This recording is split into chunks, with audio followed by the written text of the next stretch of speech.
இந்த ஒரிசாலேருந்து வந்த பையன் வீடியோ எல்லாருமே பார்த்துருப்போம். அந்த 4 பசங்க தாக்குன வீடியோ, 4 பசங்க அரெஸ்ட் பண்ணிட்டாங்க. அதுக்கப்புறம் அந்த பையன் கூட ரெக்கவர் ஆகி இப்போ ஊருக்கு போயிட்டான். அந்த பிரச்சனை நடக்கும்போது நம்ம வந்து கவர்மெண்ட் சரியில்லை அப்படின்னு சொல்லி வந்து எல்லா பசங்களும் வீடியோ போட்டாங்க. இப்போ இருக்க கவர்மெண்ட் சரியில்லைப்பா அப்படின்ட்டு. அதுக்கு அவங்க சைட்லேருந்து என்ன வீடியோ போட்டாங்கன்னா, விஜயண்ணா படத்தை பார்த்தா இந்த மாதிரி பண்ணுறாங்க அப்படின்னு சொல்லிட்டு நம்ம மேலேயே திருப்பிட்டாங்க.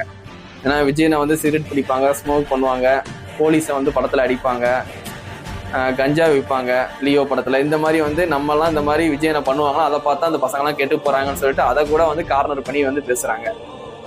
அந்த பையனுக்கு ஒரு பிரச்சனை நடக்கும்போது யாருமே அங்கே சேவ் பண்ணல. அவனை போட்டு அடிக்கும் போதும் சரி, அவனை போட்டு அந்த மாதிரி தாக்கும் போதும் யாருமே ஹெல்ப் பண்ணல. எல்லாம் முடிஞ்சு போனதுக்கப்புறம் வந்து இதுக்கு பிரச்சனை வந்து நீ தான் இல்லை நீங்கள் தான், அவங்க படத்தை பார்த்தா வந்து கெட்டு போகிறாங்கன்னு மாற்றி மாற்றி சண்டை போட்டுட்ருக்கோம். அந்த பையன் அந்த சுரேஜ், அவன் பையன் பேர், அவன் ஊருக்கு போயிட்டான். இப்போ ஊரில் தான் இருப்பான்னு நினைக்கிறேன். ஒரிசாவுக்கு போயிட்டான். ஒரிசாவுக்கு போகிறேன்னு நேற்றே வந்து தகவல் சொன்னாங்க. அவனை அனுப்பிச்சி விட்ருப்பாங்க. அவன் பிரச்சனையை வச்சு இங்கே உள்ளவங்க அந்த கட்சிக்காரங்க மாற்றி மாற்றி நம்ம சண்டை போட்டுட்டு இருக்குது. அவன் நினச்சிருப்பான், உங்கள் 2 பேரும் மேலேயும் தப்பு இல்லடா, நான் அந்த ஊருக்கு வந்து தாண்டா தப்பு, உங்கள் ஊருக்கு வந்து தான் தப்பு, உங்கள் ஊருக்கு வந்து நான் வந்தால் பற்றி அதாண்டா தப்புன்னு சொல்லியிருப்பான். அதனால் அந்த பிரச்சனை இதோட விடுங்க. அந்த பையன் ஊருக்கு போயிட்டான். இதுக்கப்புறம் யாருமே இந்த மாதிரி வீடியோஸ் யாருமே போடாதீங்க. வெப்பன்ஸோடு யாருமே எடுத்து யாருமே போடாதீங்க. இனிமேல் வந்து 2026 போடுற வீடியோ நல்ல நல்ல வீடியோ மட்டும் போடுங்க.